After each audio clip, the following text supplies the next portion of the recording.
एक नगर में एक बूढ़ी अम्मा रहती थी, जिसकी 2 बहुएं थी और बूढ़ी अम्मा गायें रखती और बहुएं दूध बेचती। ऐसा करते करते बड़ी बहू तो बहुत होशियार थी, तो वो सारा दूध बेच के आ जाती और सारे पैसे सास को दे देती। और छोटी बहू भोली थी, वो नगर में जाती और एक पीपल के पेड़ के नीचे बहुत सारी महिलाएं पंथवारी की बात कहती, पतवारी सींचती और वो वहाँ जाकर छाया में बैठ जाती।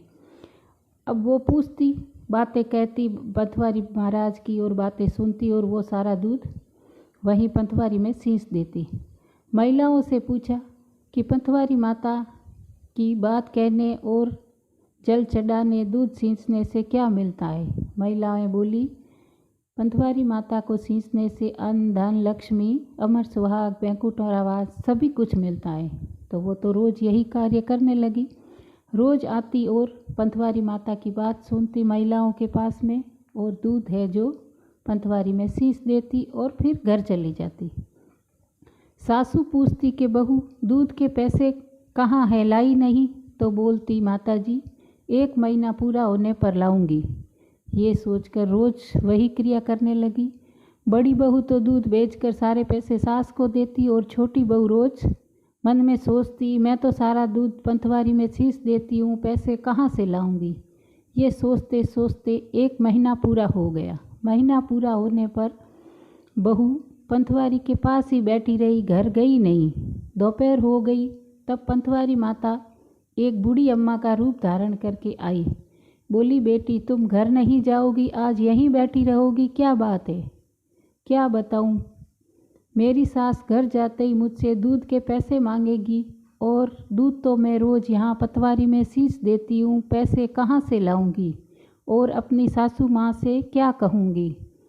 तब पतवारी माता ने बोला कि ये सारे पत्थर यहाँ पड़े हैं, तुम घर ले जाओ और अपने कमरे के अंदर रख देना। तब बहू ने सारे पत्थर अपने अंदर भर लिए थैले में और घर ले गई और ले जाकर ऊंडा कमरा में रख दिया। अब सास बोली, बहू पैसे कहाँ हैं दूध के? 1 महीना पूरा हो गया। तब बहू बोली, माता जी ये सारे पैसे कमरे में ले जाकर सासू जी को दिखा दिया, वो सारे पत्थर सोने, हीरे, जवाहरात बन गए। तब सासू बोली, बहू इतना सारा धन कहाँ से लाई हो? कहीं से चोरी कर कर तो नहीं लाई? बहू बोली, नहीं माता जी, आप जो रोज़ में दूध देते थे, मैं वही सारा दूध पंथवारी माता में ले जाकर सींच देती थी और वहीं बैठ जाती थी। घर आकर आपसे झूठ बोलती कि महीने के बाद पैसे लाऊंगी। ये सोचकर महीना पूरा हो गया और पंथवारी माता ने खुश होकर मुझे ये सब दिया है। ये हमें पंथवारी माता की कृपा से मिला है। तब सासू खुश हो गई और जेठानी को पता चला, बड़ी बहू को पता चला, तो बड़ी बहू भी गई वहाँ पर सारा दूध लेकर।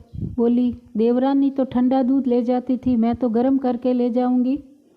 तब जेठानी गर्म दूध करके, बड़ी बहू गर्म दूध करके ले गई। गरम गरम दूध पंथवारी माता को सींचा और वहाँ बैठ गई, घर गई नहीं। तो पंथवारी माता बूढ़ी अम्मा का रूप धारण करके आई। बोली, बेटा यहाँ क्यों बैठी हो? क्या करूँ? मेरी सास घर जाऊंगी तो दूध के पैसे मांगेगी और मैंने सारा दूध तो यहाँ पंथवारी में सींच दिया है। तब पंथवारी माता बोली, यहाँ से सारे पत्थर ले जाओ और अपने ऊंडे कमरे में रख देना। वो वहाँ से पत्थर ले गई, बड़े बड़े सारे पत्थर लिए और अपने घर जाते समय रास्ते में ठोकर लगी और ठोकर लगते ही वो सारे पत्थर रास्ते में ही गिर गए। घर के आगे आते जाते लोग उसको दुत्कारते, बोलते, सारे पत्थर यहाँ रख कर डाल दिए, ऐसी क्या बहू है? ये सोचकर वो वापस गई। और तब पंथवारी माता ने कहा, तुमने अपनी देवरानी से देखकर गर्म दूध सींचा, जिससे मेरे शरीर में फफोले पड़ गए और मेरा सारा शरीर जल गया, इसलिए तुम्हारे सारे पत्थर बड़े हो गए और सबको ठोकर लगने लगी और ये सब हो गया। तब पतवारी माता, देवरानी को टूटा जेड़ा सभी को टूटना और जेठानी से रूठा वैसा किसी से मत रूठना।